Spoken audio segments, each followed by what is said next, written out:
नमस्ते भैया, देसी एनालिसिस में आज मैं आपको कराऊंगा मेरे गांव सुंदरपुर का कंप्लीट टूर। कैसे आना है और इसकी बाउंड्री क्या क्या है, अंत तक बने रहिएगा। तो कोई भी ट्रेन पकड़ के पहुंच जाइए दरभंगा जंक्शन। दरभंगा जंक्शन से बाहर निकलते साथ ऑटो स्टैंड यहाँ पता कीजिए।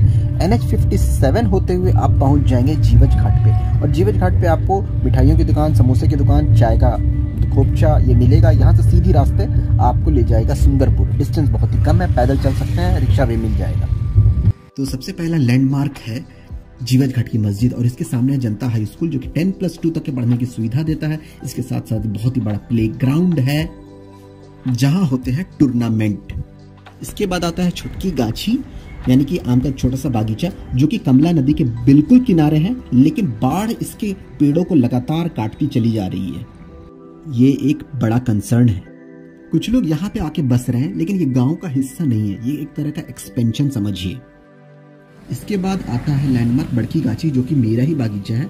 इसमें 20 से 22 आम के पेड़ हैं, लेकिन ये बहुत ही पुराना बागीचा है और देख सकते हैं कि इसमें आम के पेड़ अब सूख भी रहे हैं।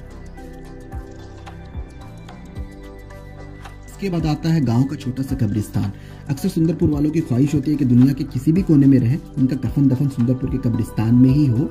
और इसके बाद आता है गांव का प्राइमरी स्कूल और ये है रेलवे फाटक जिसे हम लोग गांव में गुमटी भी कहते हैं। और ये रेलवे लाइन कनेक्ट करता है दरभंगा और जयनगर को। बड़ी लाइन होने के बाद इसमें रेल ट्रेनों की आवाजाही बहुत ज़्यादा बढ़ गई है और अक्सर फाटक हमें बंद ही मिलता है, लेकिन ठीक है।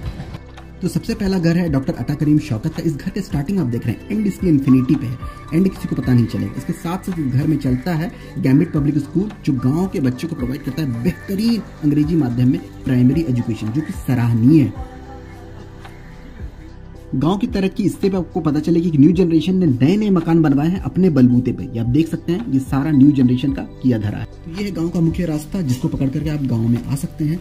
लेकिन अगर गांव में आपका कोई काम नहीं है तो आप अननेसेसरी गांव के अंदर नहीं आइएगा। उसके बाद आता है गांव का मुख्य मस्जिद, यही है मेन मस्जिद। और इस मस्जिद के सामने है इस गरीब का गरीब खाना। ये काफी पुराना घर है, अभी डेंटिंग पेंटिंग कर दिया गया है तो थोड़ा बेहतर लग रहा है। तो ये घर है एजाज करीम शौकत साहब का जो कि रिटायर्ड टीचर है, गांव के सीनियर इंसान है। और इसके साथ लगा हुआ है फराज क्लासेस जो कि फैजान चलाता है, इन्हीं के पुत्र हैं। और फ्री में कोचिंग कई गरीब बच्चों को दिया जाता है। गांव में क्वालिटी एजुकेशन को प्रोवाइड करने का जिम्मेदारी फैजान ने उठाया है। ये है मुस्लिम सेठ की हवेली जो कि अंग्रेजों के कार्यकाल में बहुत पहले बनाया गया था।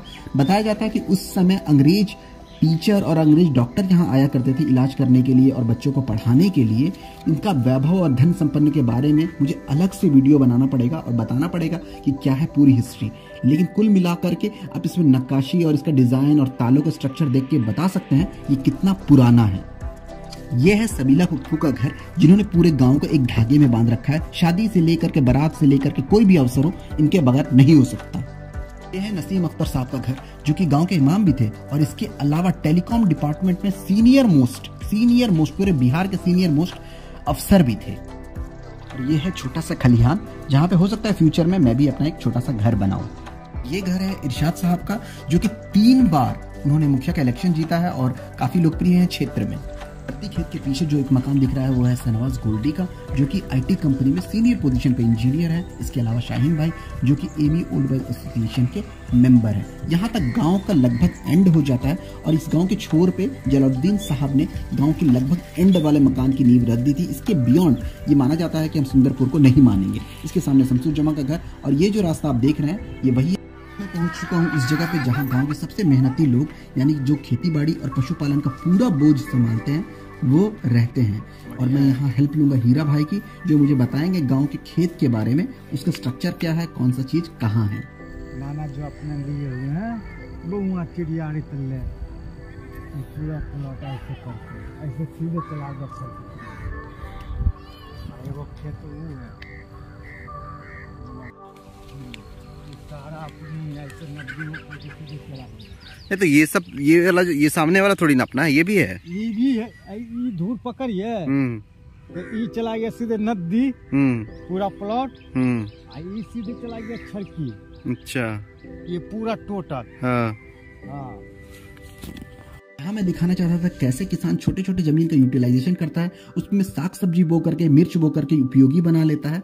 और क्योंकि रब्बी का समय चल रहा है तो यहाँ पर सरसों और गेहूं खेतों में लगे हुए हैं। कुल मिलाकर यही था हमारे गांव सुंदरपुर का स्ट्रक्चर। कैसा लगा आपको ये वीडियो जरूर बताइएगा, कमेंट शेयर लाइक जरूर कीजिए और मुझे बताइएगा और क्या देखना चाहते हैं। कुल मिलाकर के यही था मेरा गांव सुंदरपुर, एक टिपिकल दरभंगा का गांव।